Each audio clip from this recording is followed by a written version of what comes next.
50 years from now, a replacement heart is manufactured on a printer. It's over here. In 24 hours, it will beat inside his body.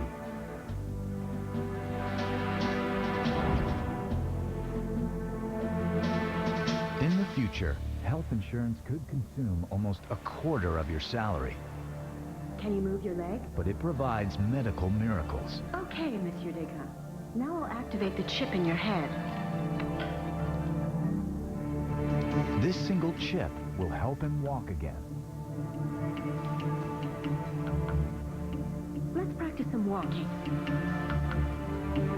Monsieur Desgras? Does a brain chip sound impossible? Think again. Ready?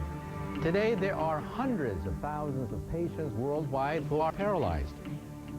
But in the future, we will have a computer chip that connects the brain directly to an arm or a leg, bypassing the injured spinal cord, and the paralyzed will walk again. Few people have thought as much about how to restore motion to paralyzed patients as John Donahue.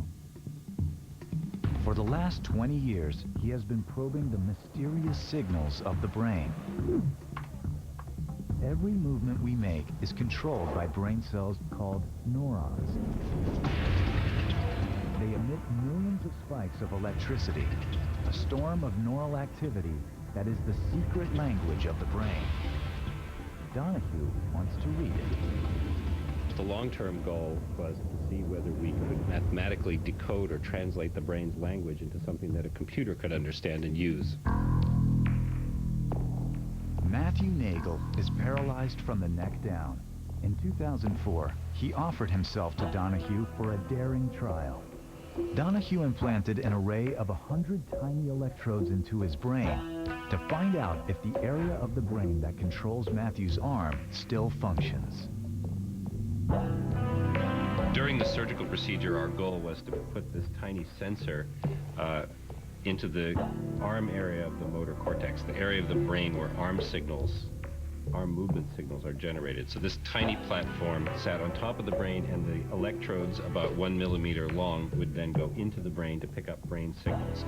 So what we had hoped is that we could then record the patterns of brain activity that were still remaining after spinal cord injury, and in particular, we were interested whether just thinking about moving would allow us to drive a computer or other devices.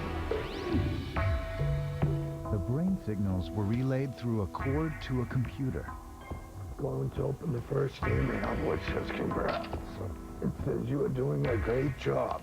For the second email, which states... Incredibly, within just a few days, he could move a cursor by thought alone. Next, I'm going to paint a circle. This circle was drawn simply by thinking. That's the best circle I can do. The next step for Matthew is to control an entire arm or hand again. But before he can do that, researchers need to learn much more about how the limbs work. That's the job of computer scientist Michael Black. Using reflective markers and video cameras, he is capturing the motion of a hand and analyzing it in a computer. His goal is to learn how the brain controls the hand. To simply open a bottle, your hand uses all 15 joints in the fingers. But to Black's surprise, the brain doesn't control each joint individually. Instead, it seems to take shortcuts. For example, you can't move the joints of your fingers independently. The first and second joint of this index finger move in concert with each other. And what we're searching for is how all the fingers move together in a coordinated fashion to try and uncover the representation the brain might use to move the fingers in that way. If a limited number of commands from the brain can control hand movements, then it may be possible to discover how the brain controls limbs as well. In the future, a brain chip implanted at the base of the skull may transmit the brain's commands to a receiver further down the body, bypassing an injured injured spinal cord. The receiver then decodes the command and sends them to the limbs. We're at the beginning of this age of neurotechnology, and what I want to see is that we can have a physical repair of the nervous system. And what I mean is that someday you'll be sitting here interviewing someone, and they'll be moving their hands, they'll be walking around, they'll be talking, and they will tell you that I'm in fact spinal cord injured, but I've been repaired by a brain gate chip in my motor areas that have reconnected my arms and my legs, and I play sports, I live a normal life. In 50 years, brain chips will allow trauma victims to manipulate their limbs. But one has gone further.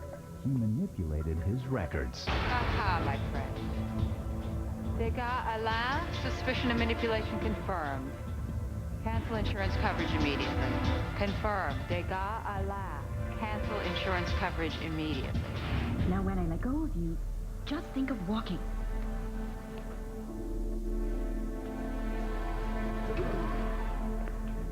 What were you thinking? What? Hold that.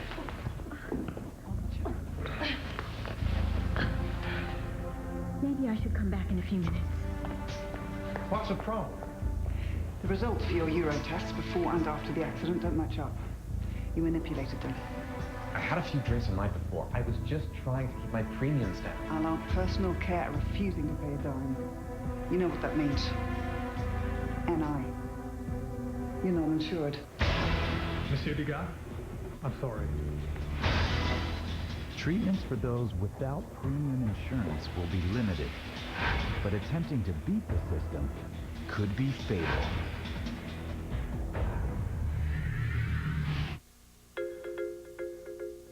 There's not going to be one thing that's going to fix it. That's the problem.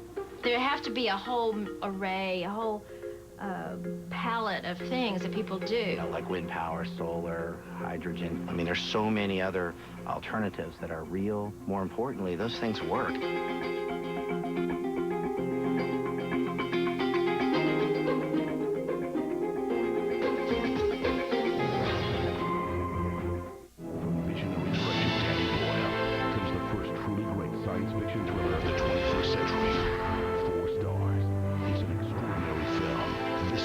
Psychological and spiritual. A voyage into space with a fate of mankind at stake. Spectacular and masterful. Sunshine will make your eyes wide and your heart beat faster.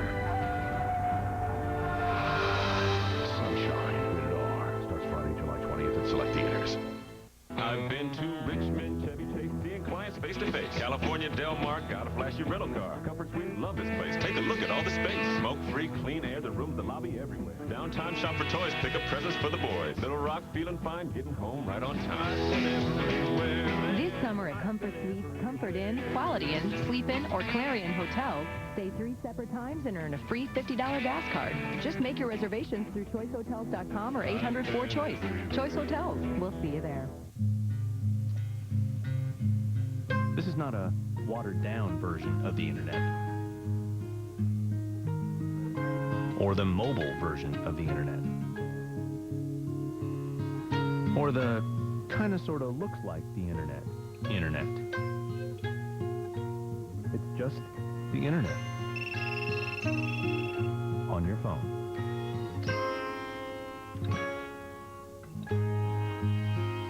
On the next all-new Build It Bigger. My name is Danny Forster, and this is the most powerful tank in the world. And it has enough firepower to take out a small army. Oh, wow! Feel that in your chest!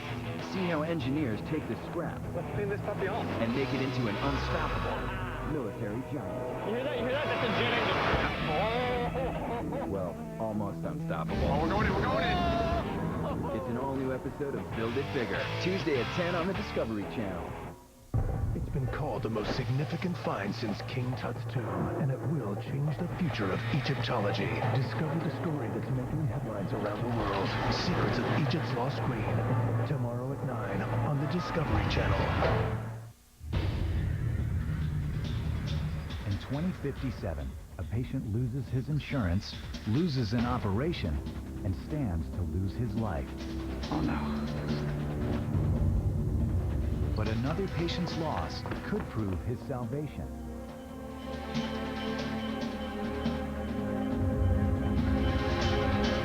patient with premium insurance has died, and now the doctor is taking a risky gamble. Sorry,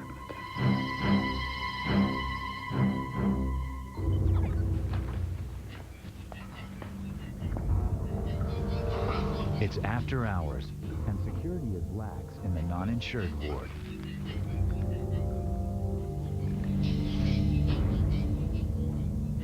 Marie, what are you doing here?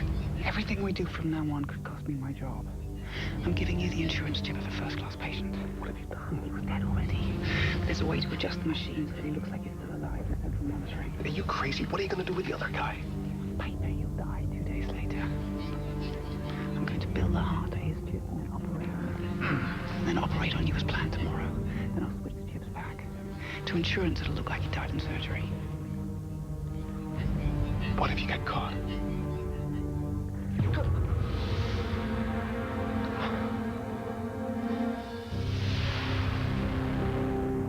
The next morning, Alon arrives in the operating room.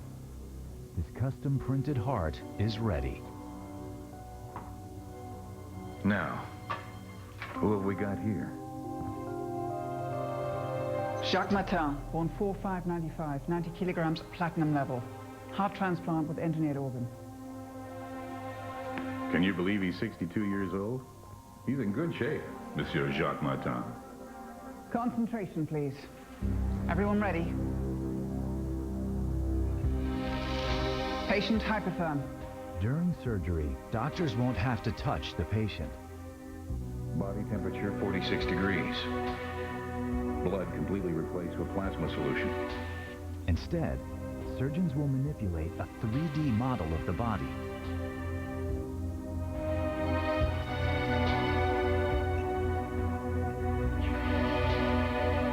Stop. Computer rejecting data. Seems like we've got the wrong patient.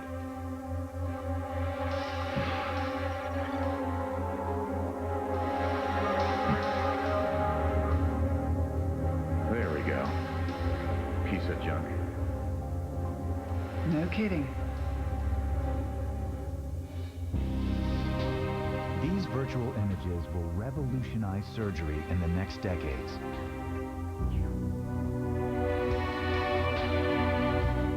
With a click, doctors can switch from a scalpel to a saw. They open the thorax virtually, while robotic arms perform the actual incisions. Are all the main arteries blocked? Yes, you can remove the organ.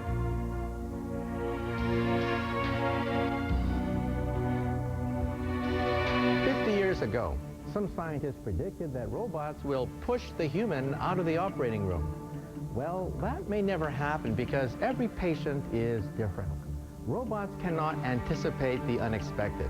They cannot adjust to new operating strategies. So for you parents out there, hoping that your kids become doctors, keep on saving money for medical school. In the future, there will be surgeons in the operating room. And it's going to be the human-machine partnership that will perform miracles in the hospital. Robotic surgery will soon transform how we operate on the body.